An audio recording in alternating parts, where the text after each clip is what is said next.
যুদ্ধের ময়দান থেকে এবার অর্থনীতির অঙ্গনে ইরানের বিরুদ্ধে ইতিহাসের সবচেয়ে বড় আর্থিক আক্রমণের ঘোষণা দিয়েছে যুক্তরাষ্ট্র। কিন্তু প্রশ্ন একটাই, বহু বছর ধরে চলা নিষেধাজ্ঞা যেখানে তেহরানকে নতি স্বীকার করাতে পারেনি, সেখানে নতুন মোড়কে আসা পুরনো চাপ কি এবার ফল দেবে, নাকি শুরু হবে আরেক দীর্ঘ লড়াই?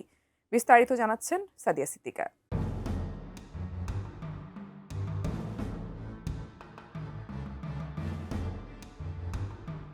যুদ্ধ শেষ, কিন্তু এখনো থামেনি দ্বন্দ্ব। এবার লক্ষ্য ইরানের অর্থনীতি। ইরানের আধা সরকারি বার্তা সংস্থা মেহের নিউজ এজেন্সির বিশ্লেষণে বলা হচ্ছে, সামরিক চাপের পর ওয়াশিংটন এখন অর্থনৈতিক চাপকে সামনে এনেছে। মার্কিন অর্থমন্ত্রী স্কট বেসেন্ট একে ইতিহাসের সবচেয়ে বড় আর্থিক আক্রমণ হিসেবে তুলে ধরছেন। মেহের নিউজ বলছে, পরিকল্পনার মূল লক্ষ্য ইরানের সঙ্গে যুক্ত আর্থিক প্রতিষ্ঠান, ব্যাংক এবং বাণিজ্যিক নেটওয়ার্ককে বিচ্ছিন্ন করা, ডলারে প্রবেশের পথ বন্ধ করা, সহযোগী দেশ ও কোম্পানির ওপর চাপ বাড়ানো এবং চীনকে তেহরান ও ওয়াশিংটনের মধ্যে বেছে নিতে বাধ্য করার চেষ্টা চলছে। তবে বিশ্লেষণটি দাবি করছে, এসব কৌশল নতুন কিছু নয়। অতীতেও একই ধরনের নিষেধাজ্ঞা ব্যবহার করেছে যুক্তরাষ্ট্র। তখন এর নাম ছিল সর্বোচ্চ চাপ নীতি। এবার শুধু ভাষা বদলেছে, প্রচারণা বেড়েছে, কিন্তু মূল কৌশল আগের মতোই রয়েছে। মেহের নিউজের মতে, দীর্ঘ সময় ধরে ব্যাংকিং, তেল, বীমা ও জাহাজ চলাচল খাতে নিষেধাজ্ঞার মুখে থেকেও বিকল্প পথ তৈরি করেছে ইরান। ফলে অর্থনৈতিক চাপ দেশটির জন্য ব্যয় বাড়ালেও রাজনৈতিক অবস্থান বদলানো কঠিন হয়ে পড়েছে।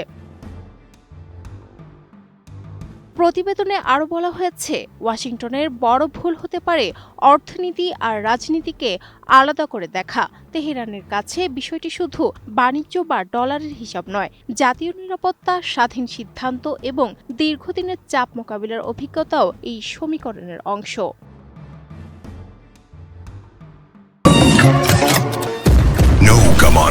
মশা দিবসে এক্সট্রিম সমাধান। এদিকে যুক্তরাষ্ট্রের চাপের কেন্দ্রে রয়েছে চীন, কিন্তু বিশ্বের অন্যতম বৃহৎ অর্থনীতিকে সহজে নিজের অবস্থান বদলাতে বাধ্য করা কঠিন। মেহের নিউজের ভাষ্য, ইরানের ওপর চাপ বাড়াতে গিয়ে যুক্তরাষ্ট্র নিজের বাণিজ্য ও আর্থিক সম্পর্কের উপরও নতুন ঝুঁকি তৈরি করতে পারে।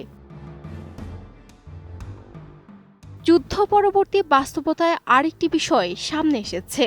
অঞ্চল জুড়ে অনেক দেশ এখন বিকল্প আর্থিক ব্যবস্থা নিয়ে ভাবছে। স্থানীয় মুদ্রায় বাণিজ্য, ডলারের বাইরে লেনদেন এবং নতুন অর্থনৈতিক জোটের আলোচনা বাড়ছে। ইরানের দাবি, নতুন নিষেধাজ্ঞা এই প্রবণতাকে আরও শক্তিশালী করতে পারে। প্রতিবেদনটি আরও বলছে, অর্থনৈতিক চাপ একমুখী নয়। হরমুজ প্রণালী, জ্বালানি বাজার এবং আঞ্চলিক বাণিজ্য পথে ইরানেরও প্রভাব রয়েছে। ফলে উত্তেজনা বাড়লে এর প্রভাব শুধু তেহরানে সীমাবদ্ধ নাও থাকতে পারে, ধাক্কা লাগতে পারে বিশ্ব জ্বালানি বাজারেও। মেহের নিউজের বিশ্লেষণ অনুযায়ী, ওয়াশিংটন এখনও চাপ ও আলোচনার মাঝামাঝি অবস্থানে রয়েছে। একদিকে নিষেধাজ্ঞা, অন্যদিকে আচরণ পরিবর্তনের আহ্বান। কিন্তু যুক্তরাষ্ট্রের লক্ষ্য যদি স্পষ্ট না হয়, তাহলে এই চাপকে সমঝোতার পথ নয়, বরং দুর্বল করার কৌশল হিসেবেই দেখবে তেহরান। সব মিলিয়ে ইরানি এই বিশ্লেষণের দাবি, নতুন অর্থনৈতিক অভিযান হয়তো নতুন কোনো অধ্যায় নয়, বরং বহু বছর ধরে চলা একই চক্রের আরেক পর্ব। চাপ, প্রতিরোধ, নতুন পথ খোঁজা এবং শেষ পর্যন্ত আলোচনার টেবিলে ফেরা। প্রশ্ন এখন একটাই, ট্রাম্প প্রশাসন অস্ত্র বদলেছে ঠিকই, কিন্তু মূল সমস্যার সমাধান কি বদলেছে, নাকি পুরনো পথে আবারও হাঁটছে ওয়াশিংটন? উত্তর মিলবে সময়ের সঙ্গে। তবে ইরানের দাবি, শুধু চাপ বাড়ালেই কৌশলগত হিসাব বদলানো যায় না। Sadia Siddika, ATN news.